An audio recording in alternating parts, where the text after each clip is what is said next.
রাজনীতির ঘোলা ময়দানে অধ্যাপক আসিফ নজরুল স্যার ফাঁক দিয়ে কিন্তু একটা কথা বলেছেন, যেটা অনেক মিডিয়াই তুলে ধরেনি।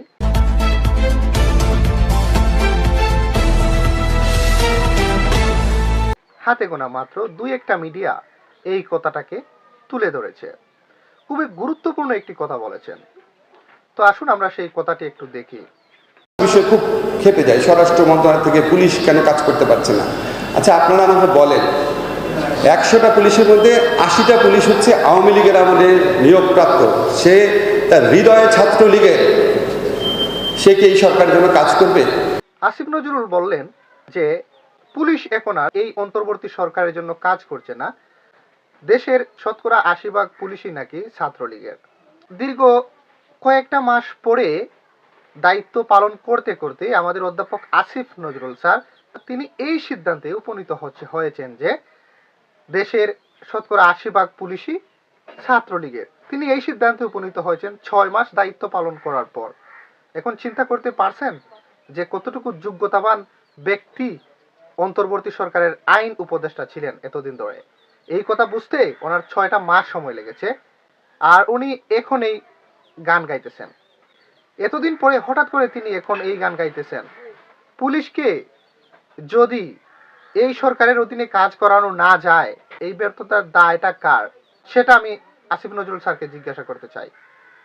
আমি অধ্যাপক আসিফ নজরুল স্যারকে বলি যে স্যার, আমি তো ক্ষুদ্র একজন মানুষ, আপনাকে একটা পরামর্শ দেই।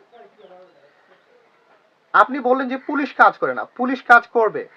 কিছু পদ্ধতি যদি আপনি অনুসরণ করেন, আপনি ছাত্রদেরকে সাময়িক কিছু পুলিশি ট্রেনিং দেওয়ান, ছাত্রদেরকে অস্থায়ীভাবে পুলিশে কিছু নিয়োগ দেন।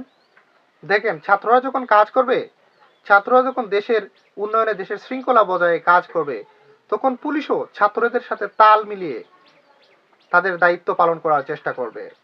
পুলিশের অনেক জায়গায় তো সব পুলিশকে আপনি না হয় নাই সরাতে পারলেন, কিন্তু দেশের বড় বড় পর্যায়ের অনেক পুলিশ কর্মকর্তা এখনো বহাল তবিয়তই রয়েছে। এতদিন ধরে এই কথা বলেননি কেন যে পুলিশ কথা শুনছে না? দীর্ঘ কয়েকটা মাস পরে যখন নির্বাচনের একটা সময় চলে আসছে, এখন আপনি বললেন যে পুলিশ আর কথা শুনছে না। এখন নির্বাচনের দিকে দেশের মানুষ আর রাজনৈতিক দলগুলো মনোযোগ দেবে, না আপনার পুলিশ নিয়ে টানাটানি করবে? এই হুটহাট করে আপনি এই কথা বলে কি নিজের ঘাড় থেকে দোষটা নামাতে চাইছেন, আর সব দোষগুলো পুলিশের ঘাড়ে দিতে চাইছেন? আপনার কাছে যদি মনে হয় যে এই পুলিশগুলো নিরপেক্ষ, এই পুলিশগুলো দেশের জন্য কাজ করবে, আপনি তাদেরকে পদায়ন করুন, তাদেরকে একটু অফিসার লেভেলে, কর্মকর্তা লেভেলে নিয়ে আসেন। দেখেন তারা ভালো করে কাজ করিয়ে নিতে পারবে তো। কিন্তু আপনি তা করছেন না তো। আপনি তো করছেন যারা আওয়ামী লীগের দূষররা রয়েছে, আপনার মতেই যারা রয়েছে, দূষররা রয়েছে আওয়ামী লীগের, তাদেরকেই আপনি পদায়ন করতেছেন। তাহলে কি এদেশে এরা কি তাহলে এই অন্তর্বর্তী সরকারের জন্য কাজ করবে? এই দেশের মানুষ সবকিছু দেখতেছে, আপনার কার্যকলাপ এই দেশের মানুষ খুব ভালোভাবেই পর্যবেক্ষণ করতেছে। সাধারণ মানুষ হয়তো বা গুটি কয়েকজন এদিকে ফলো করতেছে না, কিন্তু দেশের অনেক মানুষ আপনার কার্যকলাপের দিকে ফলো করতেছে। এদেশের মানুষ আর বোকা নেই।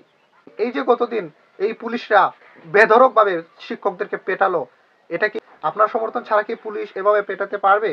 মোটেই প্রশ্নই আসে না।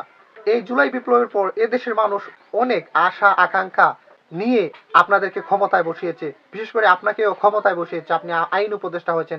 এই দেশের মানুষের চাওয়া পাওয়া কি আপনার কাছে?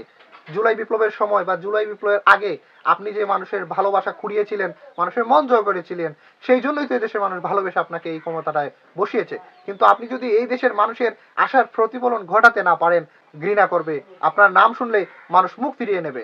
অধ্যাপক আসিফ নজরুল স্যার, দেশের মানুষ আপনাকে ভালোবাসবে কিনা ঘৃণা করবে, সেই জিনিসটা ডিসাইড করতে হবে স্বয়ং আপনাকে।